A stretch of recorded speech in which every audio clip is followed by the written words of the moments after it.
So thank you very much, and it's a great honour to be asked to present to you today, and I hope it's not too far out of your interest. So this is really the pointy end of taking the research and how do we actually implement it in the field and get it used at scale. And I'll just give you some insight into what we've learnt, what I've learnt over the last 20 or so years of trying to implement decision support and improve the practice of healthcare. Alcidion is a company that builds smart, intuitive and adaptable software. So we integrate with hospitals, we take a lot of data, we apply algorithms that implement best practice and implement interfaces to try to push that clinical intelligence, if you like, to decision makers and to improve decision making and improve workflow.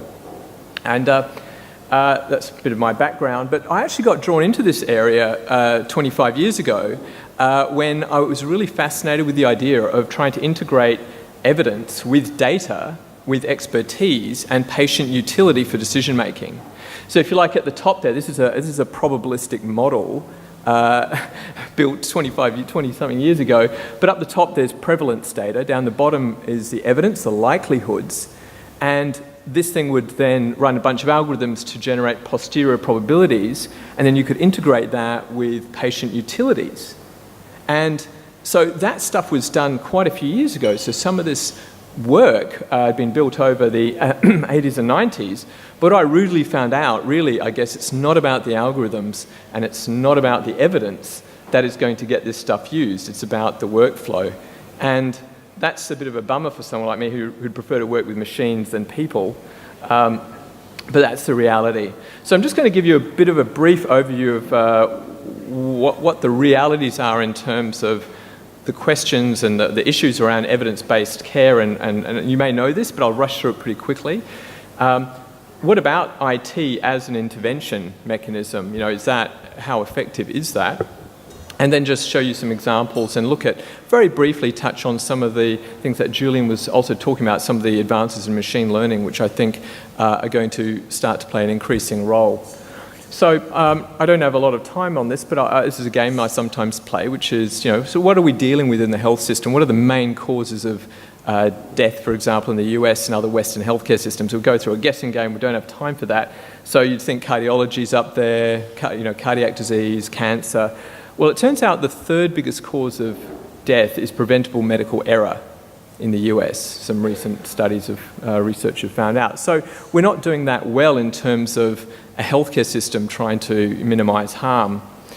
So, and this is well known, and I'm not going to go through the details of this, but significant rates of adverse events, up to 40% of lab results aren't even looked at because people are too busy. 30% of patients who have an MI don't get on the right guideline. Misdiagnosis or late diagnosis in a whole bunch of cases. This is I don't know if this is well known to all of you, but this is healthcare. We kind of know this, and this is what the healthcare system is. And so when we talk about fine grains of evidence and systematic reviews, we've got this huge logistical nightmare occurring.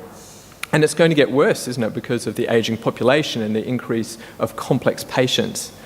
And then there's waste as well. So, healthcare is occupying a huge amounts of the national budget, and it's going to increase by about threefold or so.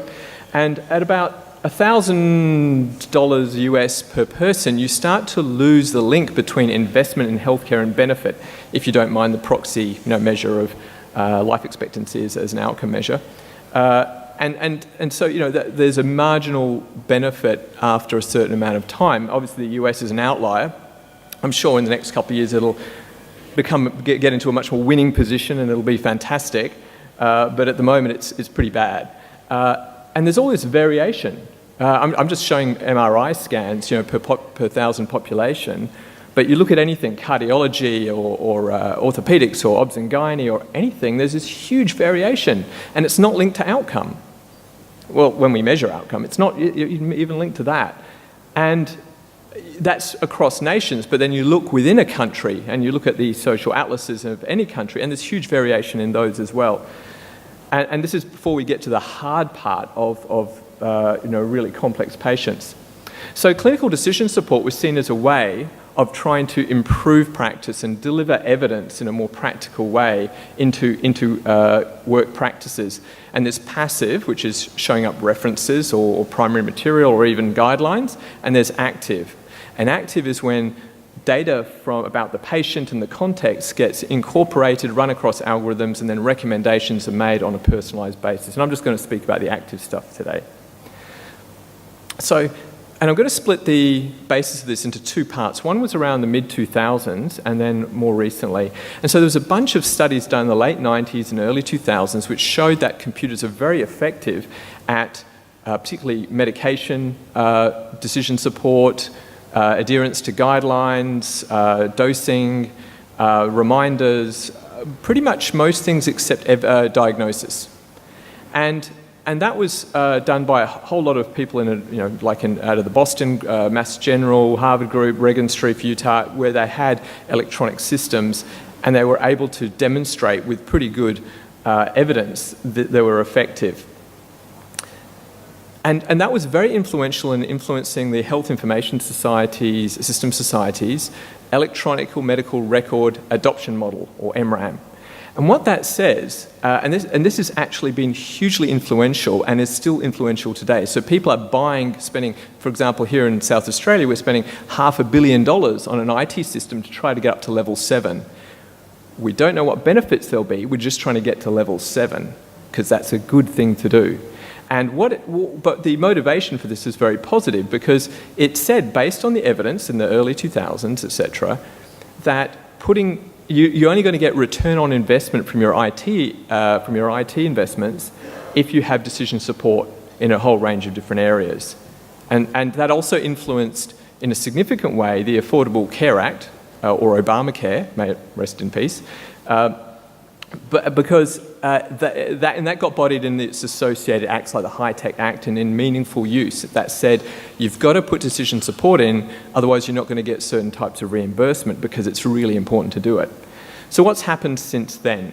Well, did it work? Well, kind of. Yes, there have been some improvements, particularly around medication. Certainly the prescription errors are significantly decreased in intensive care. Big benefits. Outside of intensive care and other on outcomes or morbidity, mortality, even though you've got a reduction of prescription errors, the benefits are a little bit more tricky to find after all this billions and billions, hundreds of billions of dollars of investment. And it's that saying, just buying a new phone doesn't guarantee you better conversations. I actually don't, that's not an argument I use to my wife every year when the new iPhone comes out, but really that's the real take-home message here. It's not an automatic win.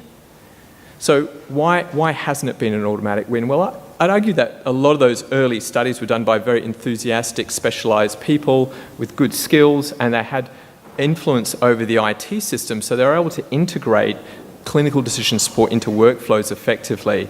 And a lot of the systems we're buying today are really based on, if you like, administrative systems that don't really integrate evidence very effectively. And then the knowledge base, you're talking about the systematic reviews being difficult to maintain. Well, actually maintaining the knowledge bases, that the executionable data or knowledge in systems is also hard. But from outside the technology, there's a whole lot of drivers. I mean, in Australia, for example, there are no financial drivers for safety or quality. We don't really measure outcomes. We don't link outcomes to activity. We don't really care about productivity very much. And then vendors also, the big vendors often hide data as a commercial strategy. So it's really hard to innovate on top of that. We don't hide data in our company because we're not big enough to be that evil yet. So we share data and we're very open about it. But there's some really driver issues in healthcare that prevent that. So the lesson, I guess, that I've learned over the last 20 years, and I'll give you some examples of what we've been doing, but the key thing is make the right thing to do the easier thing to do. In change management, when you go to these change management sort of talks and you hear the word heroics to get, you shouldn't have to go through heroics to get your job done. That's not right. And in healthcare, we seem to accept that. to take that evidence, to synthesize it, to then implement it, and for every patient, that has to be the easier thing to do. It can't be the hardest thing to do. Otherwise, it doesn't get done. So I'll give you some examples, just logging in. So this is very practical stuff. People have to log in and out of computers every day. So we've developed, and others have, RFID. So you take your hospital badge and you just walk up and you go swipe and you're logged in about a second. And then you can see your data. That's just getting someone to not hate what you're doing, the first step. The second part is we develop customized task-specific views. So this is an emergency department view, for example, which is very lab-heavy. They've got KPIs, they've got triage, and we color code. So our algorithms can define risk, identify risk, and anything that's kind of orange or red is critical or abnormal. And if you've already seen a result, you've witnessed it because you've logged in, it decreases the color. So anything bright and orange and red means risk. And you can see that from some meters away if there's unhandled risk in your area. So it's really that, we're talking about really basic stuff. And that's to get into the conversation of, well, great, now we've saved you some time because you're not having to, the computer's storing this critical data. It knows it's important, but it's not telling you. You get pinged on your phone when someone writes on your Facebook wall, but your patient could be dying and nothing's telling you. That's the kind of world we live in.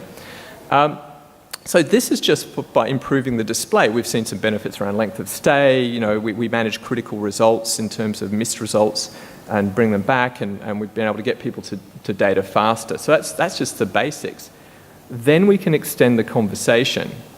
Once they trust us that we're not just going to grind them down, then we can start talking about how do we implement best evidence and best practice. And the key part is to work with the mental model of the user. And I, again, learnt this the hard way. So people think in terms of patient lists. They might want to identify a cohort of patients of interest, of high risk, but they want a list of those patients.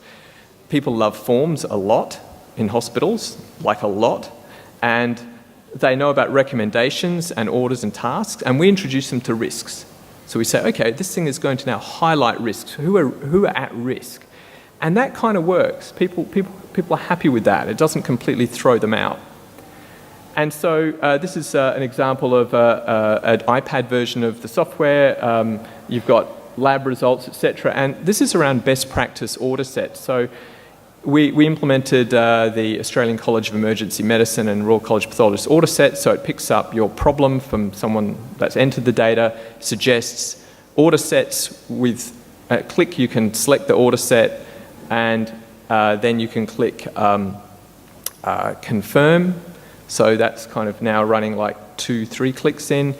If you don't want to change the order set, that's fine. But here we're saying actually, and particularly for junior doctors, we can say if you are now deviating from best practice, give us the reason why. There's an accountability and audit thing in there to say. Or if you want to add tests, you might be giving a reason. It has to be role-based because you don't want to upset consultants. Junior doctors are apparently where all the variation is. And then you can put in reasons if you want, because it's generally regarded as a good thing to do, but we try to pre-fill that data. And then at the end of this, we can customize quick picks, etc. And then you can just click place order, and then the order's sent to the lab, and then you put your stickers on your tubes and so forth. So in about 4 or 5 clicks, you've ordered stuff, and some other systems say it takes 26 clicks just to order a test. So again, making it fast for people just to do their work and integrating evidence in that way. And this is a patient flow sort of model where we surface the important things in the workflow and the areas up so it's a click away, for example. And I won't go through this in detail, but it just allows people to access data. And you can trigger smart forms, and these are forms. So we don't have to read this exactly, but it's an assessment form. We brought forward lab data, other data that's coded. We calculate risk scores, for example, CHADS2 scores, etc., and then it generates recommendations. And again, every time you ask someone to click on something, you're pushing a friendship.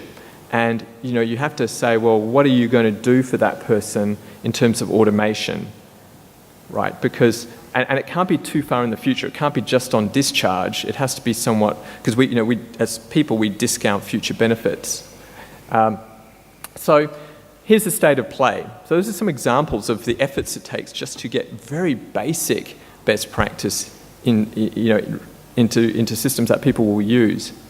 So my emojis got discoloured, so they look a little bit ominous. Okay, so the current state of play, the sad side is people are investing lots of money in closed systems.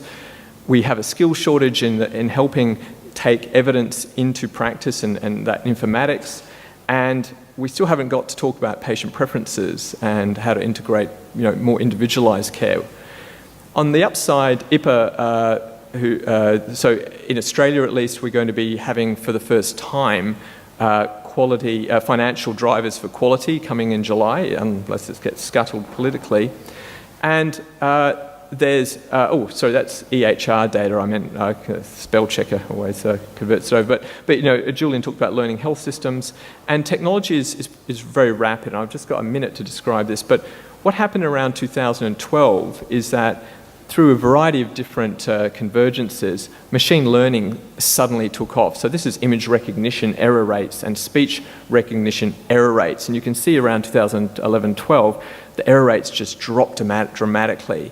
And so computers are now performing in these complex tasks better than humans, actually. So, very, very low error rates. And the interesting part about this is, unlike traditional statistics where we have to throw away a lot of data to put it into our linear statistical models, we can throw a lot more data at these machine learning algorithms, that raw sort of data from health records, and it can cope with that. It can learn to deal with the correlations if you have enough data. It's not complete magic, but there are some downsides to all of this. But for example, our company and universities are starting up machine learning collaborations at the moment, because we think this is going to be a big deal in terms of taking raw data, integrating it with evidence, and being able to do better detection and risk prediction. So very finally, yes, clinical decision support is really important to implementing evidence at the point of care, but it's not guaranteed. There's a lot of work that needs to be done.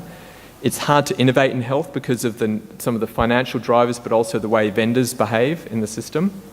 And we're talking about 5 years to get to your systematic review, and then another 10 years to put into practice, then or sort of get the systematic review into practice, and then implement it. People have retired by that time. So maybe one of the ways to fast track this is to get machines to make more of the decisions, because you don't have to convince them from primary sources to change their behaviour. But then, as I said, I kind of like working with the machines more than people. So, thank you very much.